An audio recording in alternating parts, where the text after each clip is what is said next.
Welcome back, everybody, to another episode of the Ordinary Extraordinary. And man, I got a great guest on today. I've been hounding him, trying to track him down. He's on his way to the top. And we want to get a little footnote in there, before we make it up there so we can have bragging rights, and this will go viral. We want to recognize and highlight the contributions that extraordinary people make in our community and in the world and the nation. We want to give shine to the people that really make the gears turn. And I've always seen you as a young man that fit that lane, man, very aspirational, always got something going positive and very determined. And so I want to just invite you on, say thanks ahead of time, and just why don't you just tell us something about yourself? What motivated you to get into entertainment or film industry, and what do you like most about it? Well, let me start by saying thank you for the invitation. It's definitely an honor to be on here with you. Um, my name is Leonard Searcy. I am a film producer, actor. Um, I have some directing credits now, so director and writer, Okay. amongst many other things that I do. Uh, but yeah, what I love most about, or what made me get into the entertainment world is funny because I feel like I've been in it for a while. Hmm. It kind of started with poetry, but I never performed it, never, you know. Um, I kind of think it was women, though, to be honest. I think The motivating the factor. motivating factor, yeah, Okay. that's what I think. I think being a kid and being in poetry and watching all there was a girl in elementary school that I really liked, but she said she couldn't like me back because Bow Wow was her boyfriend. It was, Okay. it was things like that where I'm like, She had realistic standards for, for the competition. I know, right? I know, and I'm just like what is your comeback? When you're like 9, you Right. know, so that's basically, hey, look, I know I ain't got no chance with him, but I'd much rather take my chances, and but yeah. So being in poetry, it wasn't as impressive as being a rapper. So I remember seventh grade, I got into rap and um, loved it. I connected the poetry with it, and eighth grade, I did my first stage performance with it, and uh, so memorizing lines is one of my talents when it comes to transferring those skills to acting. Okay. Um, I went to college, uh, and I went to college for business, but I had to choose an elective, and one of my electives was acting. I remember in like first, second grade, I did a performance um, in front of a bunch of parents, and there was a few of us kids on stage, and I did the whole performance with my back turned to the crowd. Right. So Okay. I And was, was that on purpose? no, that was Okay. because I was super shy, uh, All super right. scared. Right. So my whole Yeah. thing was, I'm never getting on the stage. I'm not acting. That's not my thing. I remember my pops used to say, you know what, you're gonna make it on the stage. That's what you're gonna do. So fast forward when I got into college and going for business, I had to choose an elective. Wasn't many left for me to choose, but acting was one. So I just was like, this seems like it'd be a easy class to do. But I got in there and just Right. loved it every minute, every second, everything. Um, yeah, and since then, I kind of, after school, I kind of took a break from it, got older. Um, but my mom, she had, watched the performance of mine, and before she passed 4 years ago, she's like, this is what you need to be doing. So before she passed, you know, I told her that this is what I was gonna do. Was made a promise. So I said after she passed, I went into my depression, sat down, made a business plan for my acting, and I've been working it ever since. And Hey I've man, had a relatively successful career. I'm sorry to hear about your mom passing.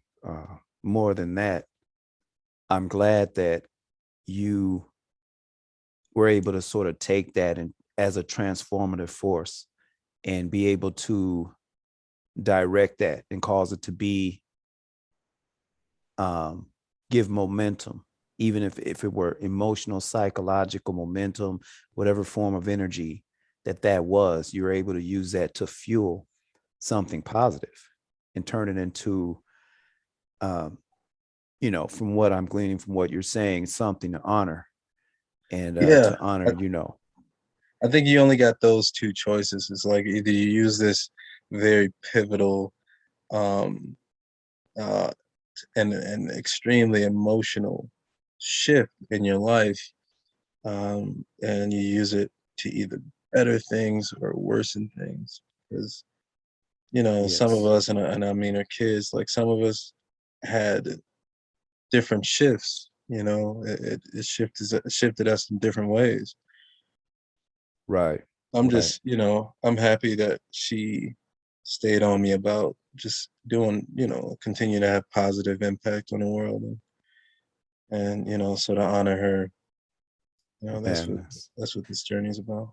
That's great, man. And not just, and then the thing about community, it just makes me think of when you think about community, we are a community of individuals, but all together, we are a whole as well. Just like they say, different members of the body are still part of one body.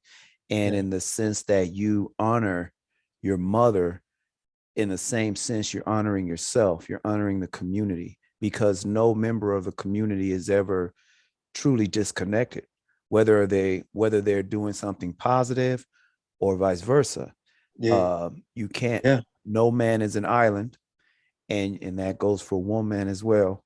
And so Mhm. there's nothing that people do or decisions they make that can be outside of the rest of the body. One thing you said, uh, when it struck me first, when you said you've always been a performer and into acting. And then at first, it struck me in a sense of how oftentimes as individuals, we actually are playing roles in life. I mean, in real life. And then when you Yeah. fast forward something you just said, in the arena of life, and I'm just going to paraphrase, I'm going to tell you what I heard, what it made me think of, in the Hmm. sense that when you're speaking to, okay, so you're a young man, you're speaking to women, you're trying to figure out what lines they want to hear, what role you want to play to be attractive, to be entertaining in a sense, because in her mind, her boyfriend was Bow Wow. Yeah. And the actuality of us being performers, even in our real life, whether it's to impress other people, we're Hmm. thinking of the right thing to say at the right time. So much of what we do is in that realm of acting and showing which face we're going to put on in different scenes in life. And then it winds up being sort of, it's ironic that you get in front of a camera and, okay, now I'm going to do this professionally as a role. And all of a sudden, all this development has to take place as if, how are you able to tap into just sort of your natural inclination, and just tap into that flow versus, trying to develop it professionally and not realizing, hey, this is something that I've been doing all my life as a necessary Yeah. part of living. Yeah. I think that that's been the thing, man. Is like kind of um understanding that everything in life connects. We are who we were, you know. Hopefully we're the better versions of it, you know. Lessons come into our lives so that we can grow from them, you know, or else we are truly experiencing that the idea of living in a failed kind of cycle if we don't grow or Mm, improve or learn from our mistakes. right. So as a kid, as a kid, man, I never wanted to be home. Man, I just didn't. You know, there's so much going on at the house. I just never really liked being home. And because of Mm. that, I was always out. You know, I remember I'd come home 1 in the morning, I'd get a whooping every night, and it was worth it. You know, it was it Right. was worth it, man. Everything was better than being home for a while. But I would be out in the world, and I wasn't doing anything nefarious or anything like that. I would just it's like if you um it's like you're watching a movie, right? And like Back to the Future, right? And Marty McFly would wound up in these different times, and he would stand out because he just doesn't belong there. Is what it seemed like, right? Right. That's how it felt with me growing up. A lot Mm. there's so many spaces where I felt like I didn't belong there, but I would soak up so much information and just kind of watch people. You know, a lot Hmm. of times when you're the person that don't belong there, you should be the one that's quiet, you know, because yes, you end up being the person that always says something wrong, do something wrong, you know, or you're taking things the wrong way. So, you Right. know, sitting there in these circles of sometimes men or even boys who are uh, on the fast track to becoming men in their own way. It's kind of listening and learning. So when I get scripts, when I get scenes, when I, you know, recently I was nominated for an awards like the Twin Cities, basically like Best Actor in a Film award, and Congratulations. Congratulations. And Twin Cities being Minneapolis, St. Paul, correct?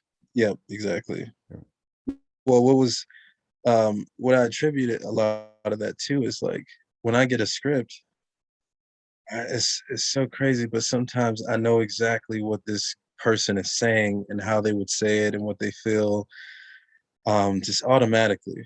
Right. Um, and I attribute that to just growing up in these different circles and uh, being a student as a kid, you know, opposed to Man. thinking that I know everything. I actually believe, okay, in the sense that you say you would find yourself in different spaces.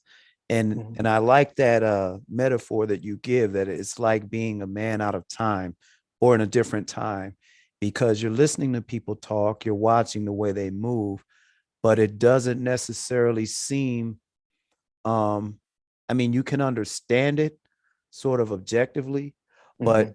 you don't necessarily fit in the sense that you're analyzing, you're thinking, and things don't necessarily make sense, so you feel sort of out of place, as it were.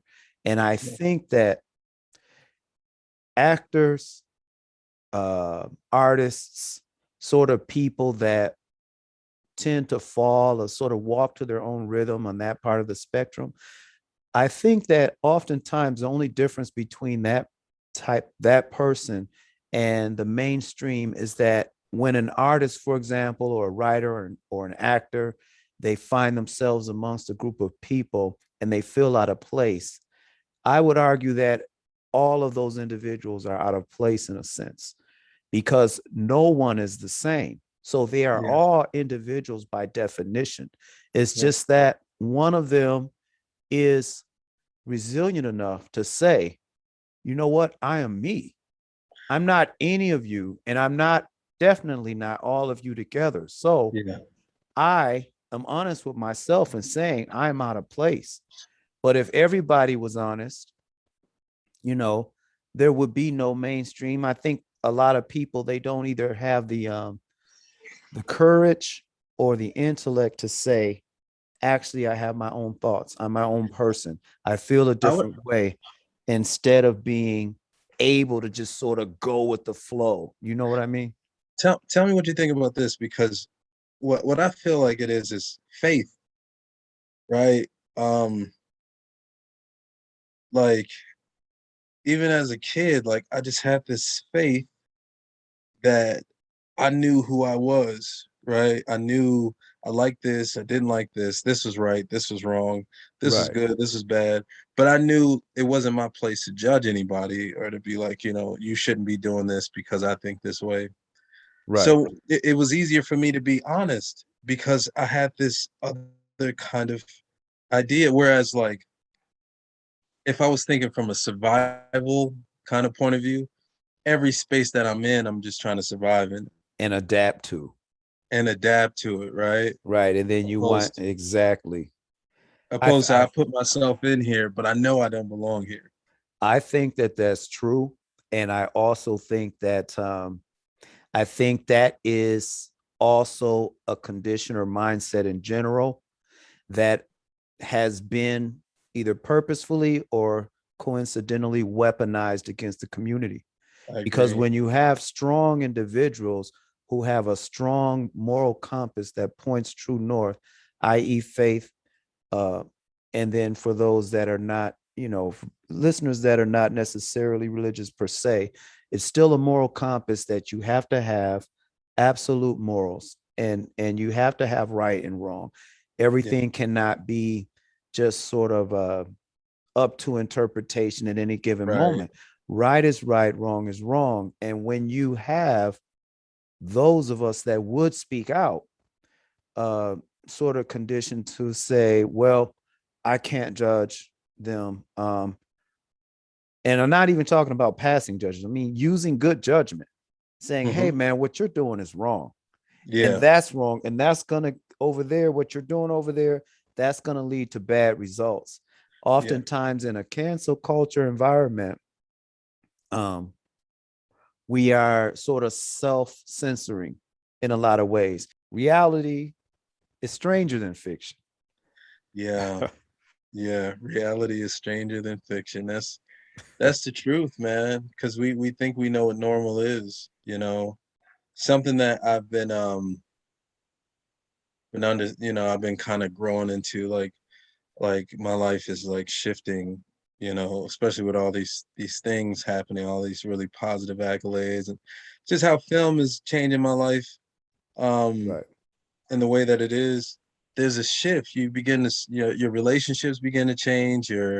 Um, and then I'm like 32, so working on 33. So I'm like in that place where I'm really looking for meaning, right? I'm looking Mm-hmm. for like more meaning. Transitioning. Yeah, where it's like, Yeah. all right, look, my life isn't can't be just about work, right? It can't be just Right. about work. Like that work has to have a certain result to it, right? Um, so like as you get older, like things begin to change, and um, a lot of this is where we're like where we respecting our elders uh is so important. You all these things that you learn as a kid, you don't really have a reference for them. You don't really have an idea what it is that you're hearing until you get older. Right. So like when you're younger, um so like a couple things, like my pops, he would say, as you get older, the more people that you know are going to begin to pass away, right? And to me, it was abstract, and I figured he meant when we're all old. But we're living in a time where guns are abundant, you know, um, and it's like I hear more about guns than books nowadays. I hear more about shootings than learning. Like there is a strong investment in um, making killing normal, even in entertainment, like more normal than even learning, understanding, being Right. wise. Um, so you begin to see like a lot of the I don't want to say paranoias, but a lot of those things that our parents and uncles and uh, elders would try to teach us when we get older. Um, we start to see just the world begins to reveal it to us, those things in its time, I guess. So for instance, critical race theory, right? For me, critical race Right. theory was my uncles, my mom, my pops sitting there telling me our history, right? Hmm. Now it's a thing.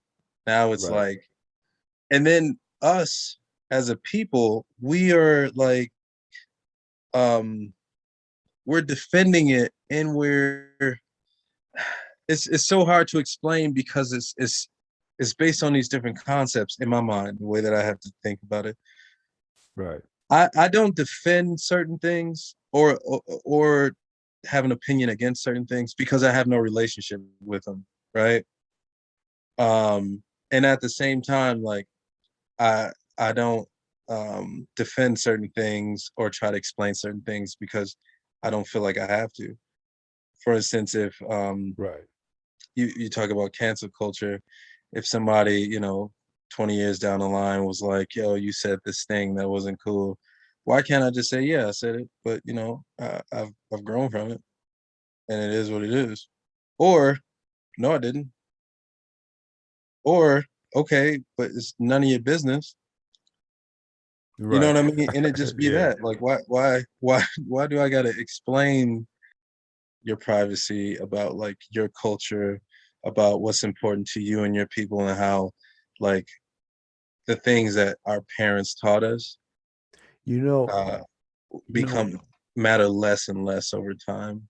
you know what I've seen, and let me know what you think about this. So you see things on small scales and then on larger scales and even larger scales. But I think sometimes the little things, they are microcosms of what's happening on a larger scale. Yeah. And so, for example, you as an actor, you as an individual, it was your principles and your morals that caused you to shape that allowed you to be shaped in the way that you're shaped, and Hmm. you molded that into an acting personality. And Hmm. so now what happens is you're an organic real person. And when you go into the world, now what happens is they want to put a price and commoditize you. So, for example, they say, we will give you this role, quote unquote. So we will pay you X amount and we'll give you this role. And now you have to portray the personality that we say to you. Now, Hey, you having to sort of act out and portray a persona for the reward, it's clear, like when you're talking about an acting scenario. But in the same sense that when you're a young and upcoming actor and you're trying to build a portfolio, you may be more pressured to take certain roles, uh as long as they don't totally violate your standards. But when you look at, in the sense that we're all actors within a community, it's the organic culture that we've nurtured, nestled, and grown into productive humans.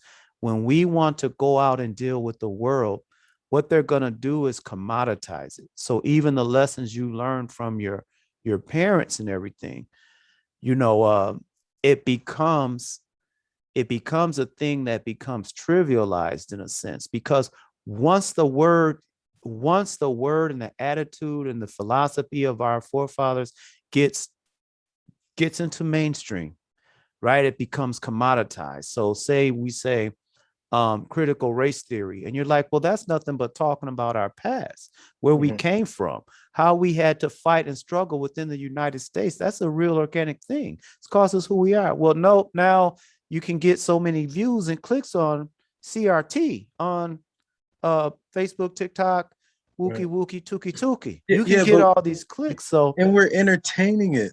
well, We're real quick, and entertaining it. and so what winds up happening is, when we watch media in the sense of art imitating life, Hmm. and we absorb it, and now we learn, oh, that's called critical race theory, even though it's something that was not initially as part of who we are, but since it cycles in the mainstream and it gets commoditized and sold back to us, right? A lot Hmm. of that happens for us as individuals, as communities, even as cultures. Yeah, yeah, that's true. That's So, true. um, That's true. hey man, so That I, leads into this. Oh, go ahead. Sorry. well, yeah, I wanted to first of all, that's brilliant. That's very true. It's just I just think about it like, wow, like the things that my parents taught me, grandparents, my family, my culture, Right. um, uh, once it enters into mainstream, it's commoditized and sold back to me. So Right. when you talk about, you know, a role and putting on a persona, that was my childhood, right?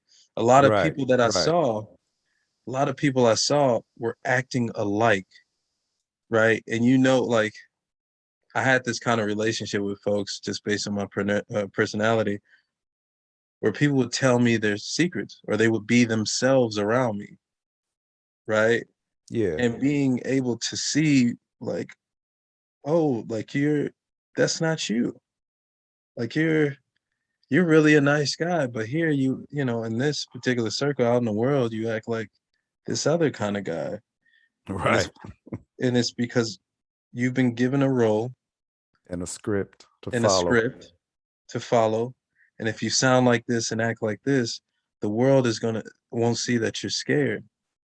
The Right. world will see you as go ahead. There's some sort of reward when it's a cut and dry example of, okay, I'm going to take a role. We're going to shoot. Production's going to start here. It's going to end there. And then I'm going to get royalties and I'm going to get this up front. Then I'm going to get this percentage royalty. Mm-hmm. In reality, in the real life of the person who's not like a professional actor, they do have some sort of perceived reward system there. Yeah, Whether it's, okay, I'm going to defend myself, I'm not going to look afraid, yeah, or I'm going to act this way to get this out of a person. I'm going to act this. A woman may say, I'm going to present myself this way for this man, and mm-hmm. then I'm going to wear this mask and play the role until I get this reward. And that Yeah, could be marriage, it could be a baby, or the guy could say, I'm going to act like this nice guy, or I'm going to act like a thug. Nowadays, it's more like you're more successful acting thug, yeah, and then I'm going to get this reward. And, it's acting is, I forget who it was. It said the world is a stage. William Shakespeare. Okay, there you go. Yeah, And world is a stage and everyone's an actor. everyone's an actor. The thing you said though that I just wanted to throw that caveat in is the danger in having your culture, which is very intimate and personal, commoditized. It's like having a child commoditized, one's very self, one's legacy commoditized and sold back. It Yeah, can be tampered with and it can be genetically modified. yeah, So if you talk about something that's organic like a tomato, and you say, you know what, I have a right to that. I can get seeds, I can grow that. But it's commoditized to the point where I have to go and purchase it from you. And you, while you had that thing, which is mine by I should be able to have and partake of, same as air, rain, water. But yeah. now you've taken it and you've injected some other sort of genetic structure. You've altered it. And now Yes, when I consume it for myself, yeah, it's not the wholesome thing that it was. It's actually yes, damaging. Sometimes it's like, and I've heard people say, well, and this is the devil's advocate that the industry actually plays for itself when they say, well, the reason we manufacture these sorts of things, like say if we take like a Little Nas X or some of the other directions that rap music, for example, has been going, all of the sort of anti-humanity sort of content, like just killing hypersexuality, whether that be whatever along the spectrum, the hypersexual nature to it, the death industry. And then mm, they'll say, well, and let's play devil's advocate here and say the reason we do that is because there's a market. But yeah, like we're saying, if all that a person is basically offered in the market and we know what is advertised and promoted most, that's going to get the most sales. yeah, And this is the image, this is the role that you have to fulfill for your rewards. And young mhm, woman, look at Cardi B and WAP, right? And Hmm. that's what's promoted and advertised. So it's going to become an echo chamber, a self-perpetuating cycle. And we know that it's not just organically created within the community to say, hey, we want to have a high death rate. We want to have, uh, fatherless homes. We want to have prison industries. That's nothing we asked for, but that's Well, what's marketed. So that's what's bought and sold in a lot of instances. right now, like what I'm seeing in R&B, I'm seeing in R&B, which is, ours, you know, Right. supposedly, Right. And it, is yeah. all the best songs that, Ed Sheeran, Justin Mm. Bieber, Right. Adele, like for the most part, that are still singing. Mm-hmm. Ed Sheeran is still singing, in terms of like what's like globally popular. Right. Um, that's what I'm seeing. So I'm seeing like the blue-eyed soul type of uh um uh Which is consistent. it goes into the machine, gets commoditized, and then it's, you know, like like I've had people in my lives whose entire personality was built on some scene and juice, A you know. facade. Yeah, their entire, yeah, the facade of their personalities, or built. And the thing is, like, based on what you're saying too, like, you begin to understand why there's such a mental breakdown in today's world, because no one's doing anything for themselves.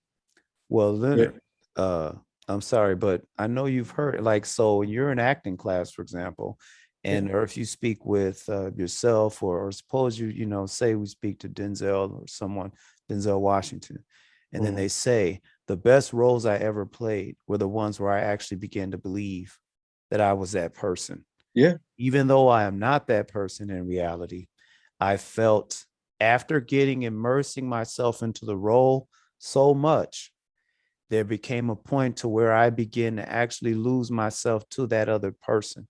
And it wasn't until shooting was over and it took a process for me to come out of character. It Yeah. took time for me to get Malcolm X out of my head. And Hmm. I'm not in front of any camera because I had immersed myself so much into that role that I had started to transform. And Yes. sometimes, yeah, we can do that as individuals in our lives. Yeah. It's you know and and the industry is called method acting. And with method acting, you are immersing yourself into a personality or a Hmm. character, right? Whereas when um, I teach acting in a way where we talk more about like, okay, what what do you feel? Um, what type of energy? What type of response? Like, what do you feel this character needs you to draw out of you in order to really get, Okay. get their Okay. feelings. You know what I mean? It's Right, it's right. it's a difference You're because more of a spokesperson for the you're character you're more of a instead of trying to spokesperson. be the character. Right. Exactly, Okay. exactly. Because when some people, I remember like when I went to school, Stanislavski. That's what our professor was, teaching us, and I did this role. Uh, I played Captain Davenport in a soldier's play. You remember the movie A Soldier's Story? Yep, yep. So I played Captain Davenport. I think where Howard Rollins played him in the movie. Right. I think that's his name. But anyways, I remember going home to the lady I was seeing at the time, and we got into this argument. And I just mid argument, she's like, "You are not Captain Davenport." She was seeing it, and I Right. was feeling it because Okay. I hadn't taken it off. I wasn't Right. even taught how to take it off.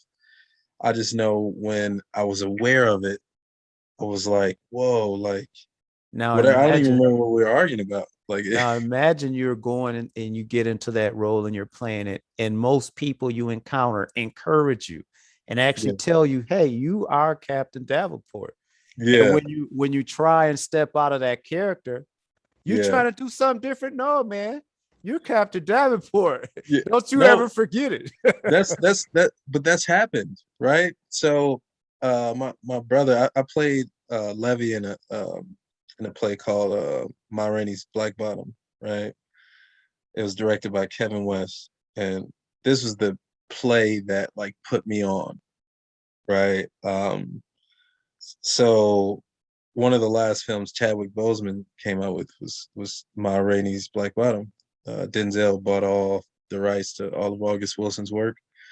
And he's the writer of the play. But anyways, um, Levy was such like he was like super cool, super smooth. He was like man, you know, but he was also um he would get so lost in his emotions.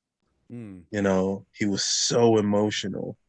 That was the right. most emotionally taxing role I've ever done. But I remember once I was done, my brother's like, look, man, you need to be Levy everywhere we go. Like, I don't even like who you are. I Like, like that role. I only like you as Levy. Like, So we you gonna know, stunt. We gonna yeah, you stunt know, on him out here, man. Bring I, that dude out. I Yeah. swear he's like, look, man, you know, when you talk to women, talk to them like you Levy. Like you know, every time like it Wow. was some social function, it was always about bringing Levy back, bringing him out. And So you some know, people, you know, they see you in a character, you know, and you're you like, you know, Danny Glover.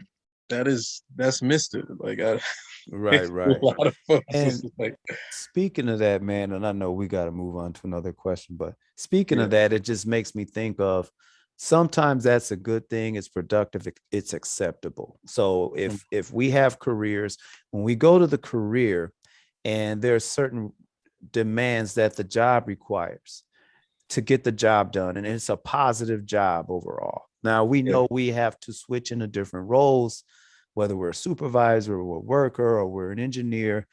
um, we're not going to be the same person at home that we will be away on the job site, because it's a different category, and it's yeah, rightfully it's a different role.